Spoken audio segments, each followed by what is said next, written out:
Je sortais de la salle de bain et me lavais quand on a frappé à ma porte. J'ai rapidement enfilé mon vaccin et suis allé ouvrir. J'ai vu Michael et 5 autres personnes réunies en réunion. John, Grace, Ben, Anthony et Stéphanie. J'ai ouvert la porte et les ai laissés entrer. Ils se sont ensuite rassemblés dans la pièce. J'allais justement venir pour la réunion, leur ai-je dit.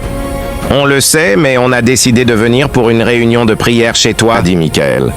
En regardant autour de moi, j'ai dit « Ma chambre est petite. On s'en sortira », a dit John. Aussitôt, grâce a entonné un chant de louange et peu à peu, tout le monde s'est joint à elle. Alors que la louange se poursuivait, l'atmosphère est devenue de plus en plus intense. Je le sentais littéralement au plus profond de moi. Ce qui devait être une réunion de prière de 2 heures a duré toute la nuit et, une fois terminée, j'ai ressenti un changement en moi. Une fois notre tâche accomplie, nous avons convenu de la date de notre départ pour la mission et je me suis surprise à approuver leur décision. Ils partirent bientôt et, épuisé, je n'avais plus qu'une envie, dormir. Me revoilà dans la même forêt, caché à ma place habituelle lorsque j'entendis des pas s'approcher. Je restais immobile un instant, puis aperçus un homme courant vers moi. Je le tirai aussitôt vers moi, lui mis la main sur la bouche et regardai les 2 autres personnes s'enfuir à sa poursuite. « Qui êtes-vous » demanda-t-il lorsque je lâchai prise. « Il n'y a pas de temps à perdre, allons-y » dis-je. « Je ne peux pas, il y a des gens là-bas qui ont besoin d'être sauvés » répondit le jeune homme. J'étais stupéfaite par son courage, ce qui me laissa un peu perplexe. « Pourquoi ne pas vous sauver vous-même d'abord? N'avez-vous pas peur ?» lui demandai-je. « À quoi bon me sauver moi-même si de toute façon je ne m'appartiens pas? J'appartiens à mon Créateur et il y a tant d'âmes à sauver. » dit-il avant de quitter.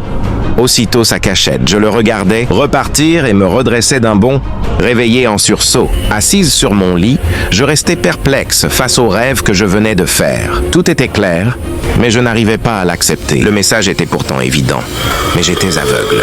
Ou peut-être refusais-je de le voir. Je restais chez moi. Tout ce temps à essayer de comprendre, à envisager différentes possibilités et des moyens d'éviter la situation quand je regardais l'heure. Il faisait déjà nuit. Alors je décidai d'aller me promener.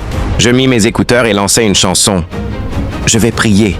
Oh, je vais prier. Si je ne prie pas, Satan me perdra. Je sentais la chanson me parler. À cet instant, je réalisais à quel point j'avais été perdu ces derniers jours. Au moment de cette prise de conscience, j'ai commencé à prier, implorant la miséricorde, la grâce et la protection divine. À cet instant, j'ai décidé de faire confiance à Dieu.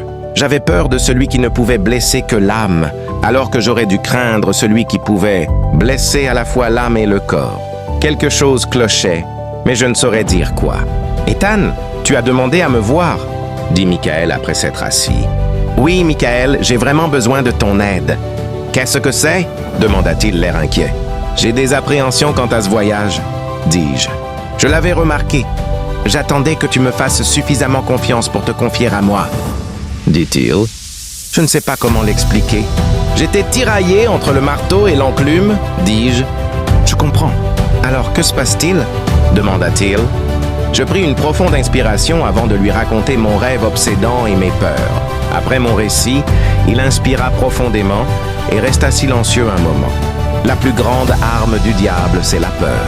Il est comme un bulldog édenté qui aboie sans cesse pour vous terroriser, dit-il. Il se leva, fit le tour de la pièce, puis revint vers moi et tendit la main. Je le pris dans mes bras et me levai. Nous nous serrâmes la main et nous nous mîmes à prier. Après environ 2 heures de prière, nous nous arrêtâmes enfin et nous rassîmes. Avant d'entreprendre ce voyage, nous devons faire une retraite de prière. Le diable craint ce que Dieu veut accomplir à travers nous et il ne reculera devant rien pour nous faire échouer, dit-il. C'est l'un des avantages d'avoir des amis spirituels. Priez toujours avec et pour vous. Nous passâmes le reste de la journée à lire et à étudier la Bible. Pour la première fois depuis des semaines, je dormis paisiblement, sans faire de cauchemars. Cela me fit prendre conscience de ce à quoi nous étions confrontés. Le lendemain matin, j'ai pris quelques affaires et je suis allé rejoindre Michael pour une retraite de 2 jours en pleine nature. Après 2 jours, je suis revenu transformé, avec un état d'esprit différent. Nous avons rapidement commencé les préparatifs de départ, mais un événement étrange s'est produit. 2 jours avant notre départ, alors que nous étions tous les 7 réunis pour une étude biblique, Anthony s'est excusé pour répondre à un appel. Un instant plus tard, il est revenu les larmes aux yeux, ce qui nous a inquiétés. « Qu'est-ce qui ne va pas » a demandé Ben.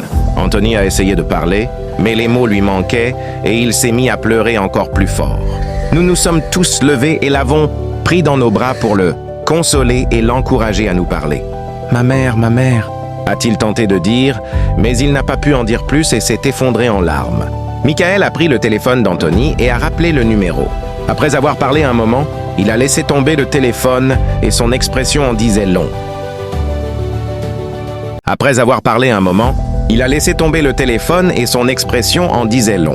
Que se passe-t-il? Ai-je demandé. Il a perdu sa mère, dit Michael. Immédiatement, la peur m'envahit à nouveau. Au fond de moi, je savais que quelque chose clochait, que quelque chose n'allait pas. Tout le monde réconfortait Anthony tandis que je me perdais dans mes pensées. J'essayais de chasser la peur, mais elle persistait. À quoi sommes-nous vraiment confrontés?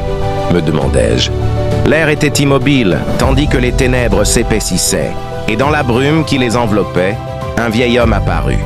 Il était si penché en avant que sa canne semblait l'empêcher de tomber.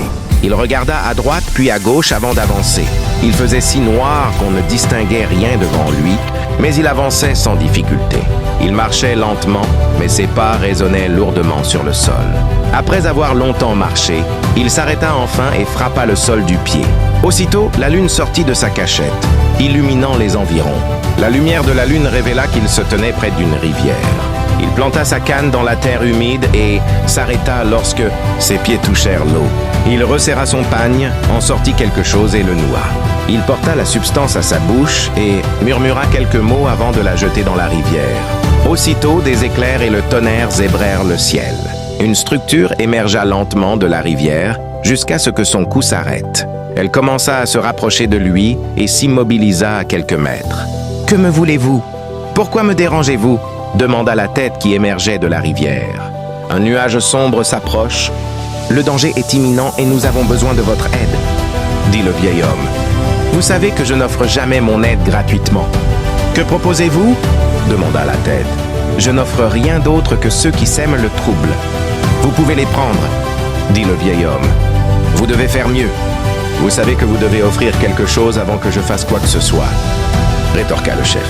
« Ce n'est pas le moment de parler. Si le trouble nous submerge, vous n'aurez plus personne pour vous rendre hommage, » dit le vieil homme. Un silence s'installa entre eux, tandis qu'ils réfléchissaient à leur chance. « Vous aurez mon aide, mais je ferai une demande quand tout sera fini, » dit le chef avant de replonger dans la rivière. Aussitôt, la lune disparut à nouveau et l'obscurité totale revint. Le vieil homme fit demi-tour, ramassa sa canne et reprit le chemin d'où il venait. Dans la brume de la nuit, un cri de détresse perça les ténèbres, semant la terreur et la peur chez tous ceux qui l'entendirent. Tous se cachèrent sous les lits, se bouchant les oreilles pour ne pas entendre les cris de détresse et de douleur.